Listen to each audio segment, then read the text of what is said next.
Bismillahirrahmanirrahim. Assalamu alaikum class 10th. How are you all? Hope you all are fine. Subject mathematics. Date है आज 5 दिसंबर 2020. Student exercise 7.1 हमारी जो according to smart syllabus complete हो चुकी है. ठीक है, हमने इस रिलेटेड जो है वो क्वेश्चन आंसर भी कंप्लीट कर लिए हैं. आज हमारा जो नया टॉपिक होगा वो है सेक्टर ऑफ अ सर्कल. अब सेक्टर ऑफ अ सर्कल क्या होगा, इससे पहले डिस्कस करने से पहले हम लोग ये डेफिनेशन रीड आउट करेंगे. पहली, a part of the circumference of a circle is called an arc. अब हम लोग सर्कमफ्रेंस क्या होता है, सर्कल का सर्कमफ्रेंस जो होता है वो सर्कल की बाउंड्री होती है. बाउंड्री में जो आपका इनक्लोज एरिया होता है वो सारा सर्कमफ्रेंस में आ जाता है. ठीक है, तो a part of the circumference. अब सर्कमफ्रेंस बाउंड्री है, तो बाउंड्री का कोई भी पार्ट यहाँ से यहाँ तक, जैसे इन्होंने यहाँ पे लिया हुआ है, आप लोग यहाँ से यहाँ भी ले सकते हो. ठीक है, तो ये एक आर्क कहलाएगा. ठीक है, a part of the circle bounded by an arc and a code is called segment of a circle. अब हमारे पास यहाँ पे एक वर्ड है कोड. कोड क्या होता है क्लास? कोड हमारे पास अराउंड रेडियस, आप कहीं भी लाइन जनरेट करेंगे तो वो सर्कल का कोड कहलाएगा. ठीक है, यहाँ पे भी आप लोग कर सकते हो इसको, यहाँ पे भी और यहाँ पे. बस सिर्फ सेंटर पॉइंट के अराउंड होना चाहिए उसको. ठीक है, अब जो क्या है कि a part of the circle bounded by an arc and a code is called segment of the circle. अब सेगमेंट क्या होगा कि एक आर्क और कोड के दरमियान जो बाउंडेड एरिया है वो हमारा क्या कहलाएगा, सेगमेंट ऑफ द सर्कल. अच्छा, इसके बाद जो है a part of the circle bounded by the two radian, इसको सिंपल रेडी बोलते हैं.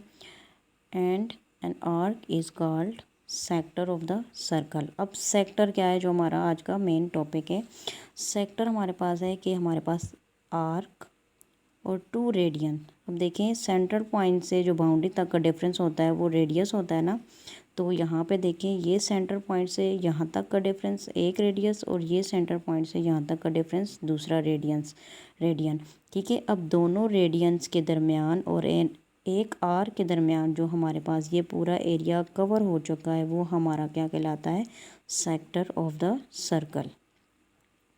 इसके बाद है to establish the rule L equal to r theta, where r the radius of the circle, L the length of the circular arc and the theta is central angle measured in radians. ठीक है, अब हमारे पास यहाँ पे एक relation create होगा इस rule के मुताबिक, यानी कि ये हमारे पास एक रूल है, फार्मूला हम लोग इसको कह सकते हैं L equal to R theta, जिसमें आर हमारे पास जो है वो सर्कल का जो रेडियस है ये वाला. ठीक है, और थीटा हमारे पास दोनों रेडियस के दरमियान बनने वाला, या एक आर के दरमियान और रेडियस के दरमियान बनने वाला एंगल जो होगा वो थीटा है. और एल जो हमारे पास है वो बाउंड्री यानी सर्कमफ्रेंस का जो पार्ट है आर्क, उसकी लेंथ है. ठीक है, अब यहाँ पे जो है ये देखिए क्लास, इस सर्कल में हमारे पास ये रेडियस है.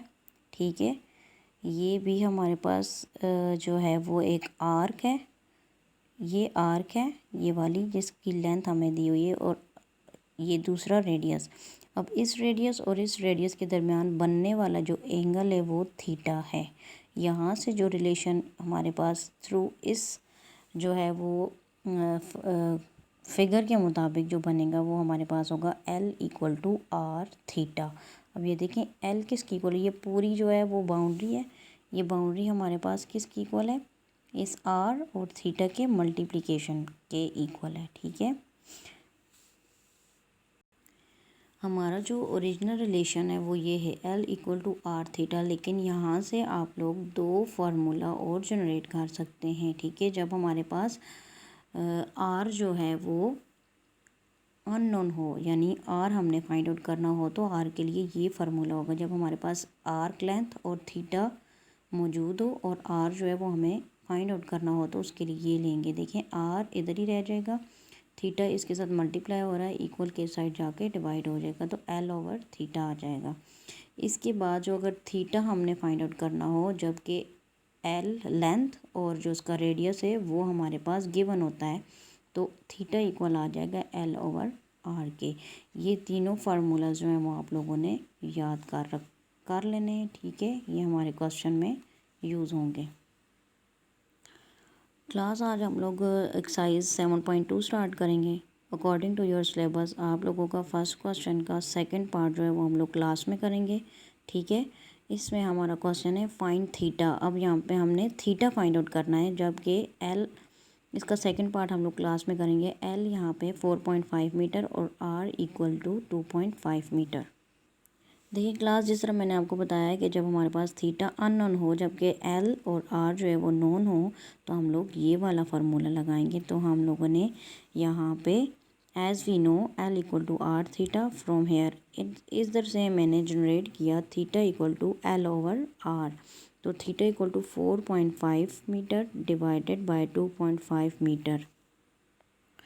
तो ये हमारे पास किसके इक्वल आ जाएगा, 1.8 रेडियन के।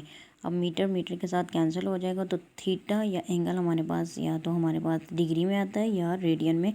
तो डिग्री और रेडियन का रिलेशन हम लोग पढ़ चुके हैं।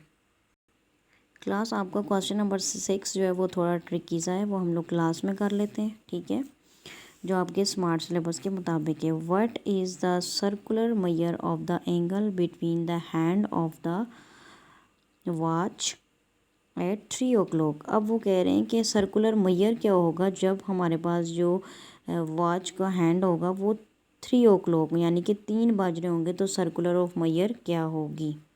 तो देखें क्लास, अकॉर्डिंग टू क्वेश्चन, अब जब घड़ी में 3 बजते हैं तो कुछ इस तरह की जो हमारे पास नीडल्स होती हैं उनकी यहाँ पे ये कंडीशन होती है, ठीक है।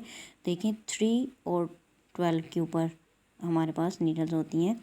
तो ये देखें यहाँ पे जो हमारे पास सीधा जो एंगल बिल्कुल स्ट्रेट वर्टिकल जो एंगल होता है वो हमारे पास 90 का एंगल होता है। एंगल हमारे पास 90 डिग्री आ जाएगा। तो मेजर ऑफ एंगल कितने आ जाएगा, 90 डिग्री।